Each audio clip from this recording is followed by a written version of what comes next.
trick toss, but I got it. Guys, look at this thing. It is absolutely freaking stunning. Fresh out of the John Mahee collection and tuned to perfection by the Manic Mechanic himself. He gave this one the super tune. This is by far the nicest V65 Sabre I've seen in decades. We've had a bunch of them come through here, but none, they all pale in comparison to this one.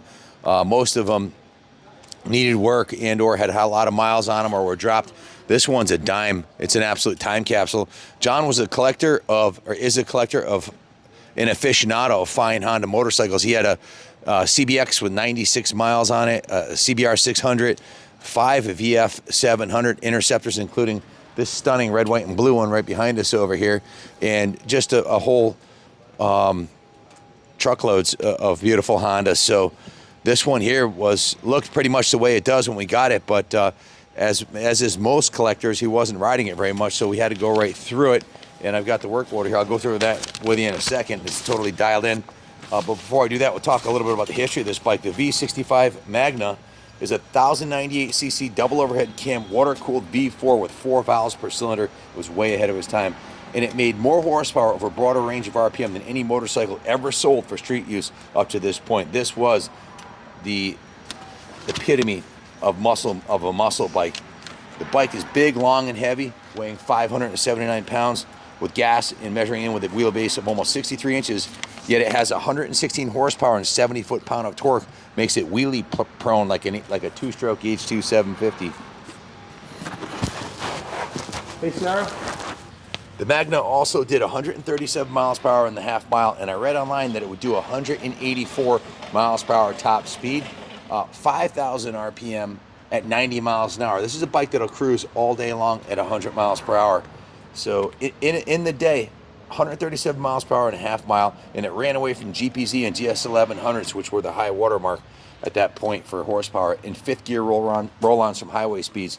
This bike has a very tall 6th gear. When you click it in the 6th gear, the digital odometer here doesn't say gear position 6. It says OD for overdrive, and it is absolutely an overdrive designed for high speed highway cruising, while getting good fuel mileage. So not that you really care about that when you're buying the most powerful bike ever made up to that point.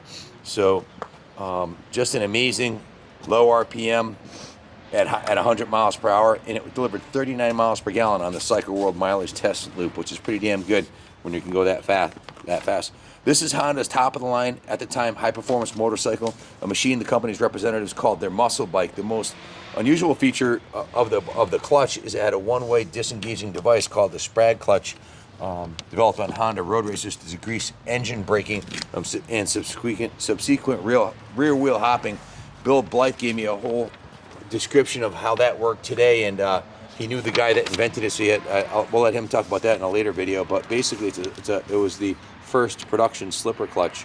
So it was road tested by some hard riding Americans on the prototypes. They went through and got the frame dialed in, the suspension, the brakes. The engine is completely rubber mounted. The forks are a leading axle fork style right here with a aluminum fork brace. They are dual rate springs, oil dampened, and it has air adjustability. There's one air cap that you can fill to put air in both forks, and they're automatically balanced. So wheelies are voluntary, they said. Wheelies are voluntary. The bike had so much horsepower and torque that it will wheelie on command. It's got a nice set of Metzler ME880 Marathon tires on it. The paint job is the original factory production paint job. There's no evidence of this bike ever being dropped or abused in any way. John kept all his bikes indoor, under covers. He had them indoor, out of the elements, and each bike had its own individual cover. When he pulled the cover off of this one, I was like, oh, look at this muscle bike. It's freaking beautiful. Most of them are left in wet garages, uncovered, and they get rusty and crusty and dusty, and they just go downhill. Not this one. This one was much loved by John and well kept for sure. So I have the work order here. Also, we did a pretty substantial amount of services to the bike. The bike, we put a brand new battery in it. Jeff completely dismantled the carburetors, not just the carb clean, dismantled them, for cleaning and rebuilding. The pilot jets, he micro drilled them. The carburetor rack was split to replace the crossover O-rings. It was rejetted, tuned, and the cars were synchronized. It runs freaking amazing. It pulls like a freight train. Drained, flushed, and inspected the fuel tank. Put fresh VP94 non-ethanol fuel, a new uni air filter, foam air filter. The engine oil was changed, and he put a new OEM CDI ignition box in it. Then I went to the detail shop. John Lee and the boys put the magic touch on this. It's been hand washed, polished, waxed. The paint is in remarkably good condition for, well, it's a 1985, right? So 95, 2015, was it 38 years old? To find any vehicle, let alone a motorcycle, with original paint this nice from 1985 is absolutely, it's like a time capsule. Bike is absolutely pristine. It's been, they painted the kickstand and the center stand were repainted, cleaned up the wheels. All the painted surfaces were polished, all the aluminum was polished, all the chrome was cleaned. Anything on the bike that needed cleaning was given a cleaning top to bottom. So if you have any questions about this bike, give us a call, 860-454-7024. It's the finest V65 Sabre we've had through the shop. It's absolutely a museum quality. I'd roll this right into the museum in the Honda section and display it with pride. It's a rare, unmolested original.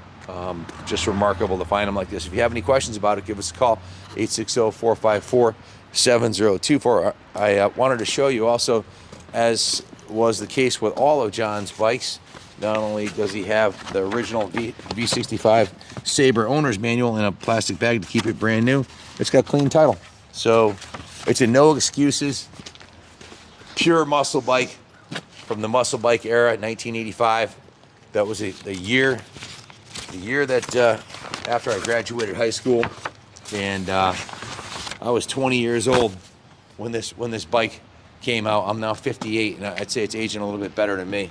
The bike's a dime piece. If you have any questions, give us a call. Thanks for watching, and God bless America.